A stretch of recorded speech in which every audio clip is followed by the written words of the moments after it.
If Frankenstein frightened you, The Bride will make you stand up and yell, "What was that?" What's up, guys? Today we're talking about The Bride, written and directed by Maggie Gyllenhaal. Set in 1936 Chicago, Jessie Buckley plays Ida, a dead woman whose corpse is reinvigorated by Doctor Euphronius, Annette after a visit from a lonely monster, Christian Bale, who is seeking companionship. The Bride is an entertaining but overstuffed feminist reimagining of the 1935 Bride of Frankenstein. Let's get into it.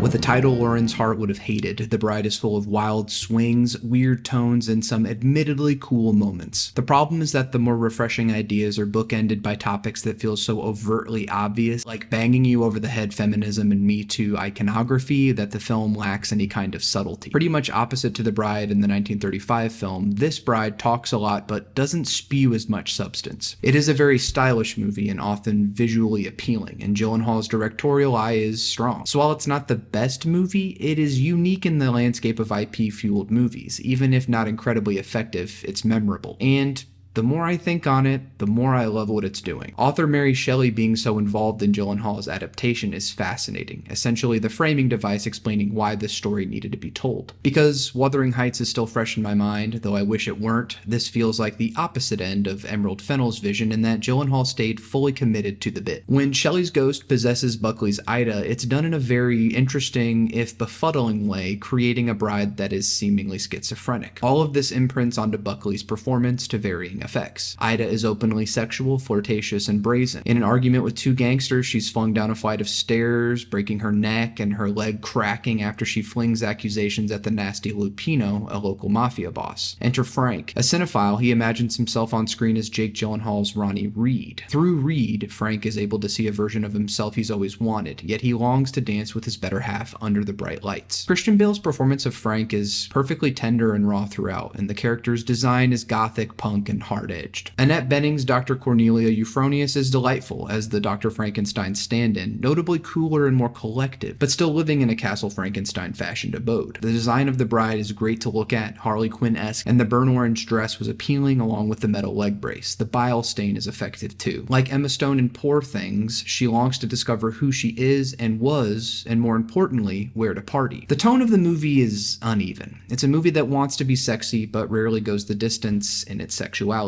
Freaky looking characters should be freaks on screen. I get it, it's 1936, but I'd have liked to see Frank doing something kinky with the bride's leg brace or lapping up her black saliva. I like the idea that canonically the monster would be into cuckolding, not that the movie implies this, it's just a thought I have, or rather it's a concept that would have been fun to explore, the sensuality of these historic universal monsters. I admire the chutzpah and shooting for the stars quality, but this movie would have bumped up a full star if we got more time with Bale and Buckley. Gyllenhaal really struggled to pinpoint on a specific purpose, making the movie into a collage of ideas that are easy to digest but hard to find memorable. It could be the universal monster fatigue setting in for me, especially with the recent onslaught of the Frankenstein resurrections, but it's really just a lack of script direction. That the movie feels similar to a Batman movie may be happenstance. Gyllenhaal was in Nolan's The Dark Knight, but the crime bosses and big city lights aren't a coincidence. These characters are archetypal and thus should be eminently familiar and relatable. It feels very much like a comic book movie in how it's shot and how the characters are utilized, and so it will have that larger market appeal to movie fans who may not want to overthink everything. They'll get that familiar, screaming, divine feminine joy, and if it's cathartic, I'm happy for them. There's a reason that Batman, and especially given the recent success of James Gunn's Superman, are known quantities. We can all relate to a Batman movie in some regard. Much of Gyllenhaal's team here worked on 2019's Joker, which further exemplifies the movie's vibe and familiarity. I mean, there's a scene in here ripped straight from that movie. Visually, some moments of the film I found staggeringly beautiful, namely when they show up in New York and browse the streets for the local cinema. While the movie sometimes lost me, especially into the strange third act, it was never boring. This is due in part to the brisk edit from Dylan Titchener, whose resume boasts names like Paul Thomas Anderson. The movie has an undeniably exciting quality because its frenetic mood always left me wondering what was next. What was next usually wasn't as exciting as I hoped, but it was often often interesting enough that I stayed engaged with what the characters were doing. While completely unnecessary, I didn't mind Peter Sarsgaard and Penelope Cruz showing up as the detectives tracking down Frank and the bride. They're fun to look at even if the lady cop routine felt like beating a dead corpse. But even this was confusing because I didn't really buy Frank and Bride as Bonnie and Clyde. The images imply it as a fun gotcha reference, but they didn't seem like hardened criminals, more like monsters on the run. If you want to be referencey with it, have the cops and townsfolk chase them into a windmill, lighthouse, something tall, and burn it down. Then have Doctor Euphronius arrive to exhume the corpses and start from scratch. Still narratively dopey, but more in line with the movie's mixed up thesis. I love Jessie Buckley being crazy for 2 hours. The performance is madcap and she nails every single bit. She plays multiple personas, Mary Shelley, Ida, and the bride, and often switches her dialects and affects to match. Buckley's performance sometimes sounds like stammering nonsense. We get it, she's crazy and misunderstood. This would have been more enjoyable if she got some thoughtful, memorable lines. Buckley is clearly a talented actor, and she tapped into something similar when she was working on Fargo season 4. Sadly, the script is to blame, and Gyllenhaal may have dropped the ball directing this performance. I enjoyed the movie's moviness. Frank often experiences shortness of breath, and the movie theater is where he feels safe. Once he can take the bride to experience the same joy as him, and we get to see him interacting with himself on and off screen, the movie embraces this nice meta quality. And I often wondered watching it, is this actually 1936? For example, the music in their nightclub feels modern. It adds this off-kilter quality akin to the hypnotic effect of the 1930s monster movies. It also invokes a little bit of Baz Luhrmann. Even in the finale at the drive-in theater, I was taken aback by its metatextual quality and the persuasive power of screens and how that's at the forefront of Maggie's message. The loud, brazen, and sexy feminism is undeniably fun, but I just wish she'd done a bit more with it. If The Bride had been released in the 80s, it would be iconic as a B-movie. It is directly in conversation with a movie called Fade to Black. In that film, Eric Binford is a lonely film buff who goes cuckoo bananas on folks that wrong him, but he does so while costumed as iconic film characters. Both movies feel American in their messiness. It's also a flawed movie, but the way its characters are indebted to the decades of cinema that came before it is enticing to unpack and watch unravel. Even if every thread that Gyllenhaal spins doesn't connect, the web of ideas is mostly entertaining and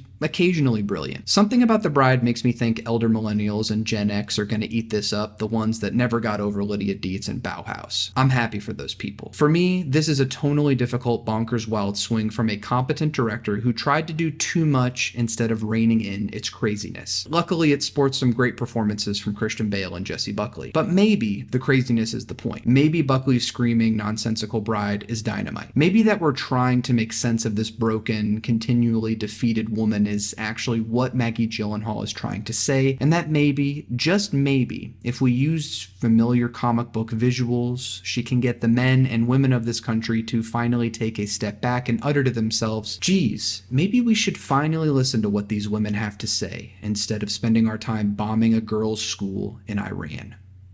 What did you think of The Bride? Do you prefer the 1935 Bride of Frankenstein or the overwrought yapping from Gyllenhaal's production here? Leave all the comments below, and before you go, don't forget to like this video and subscribe to the channel for more. Until next time, here comes the bride. You rang?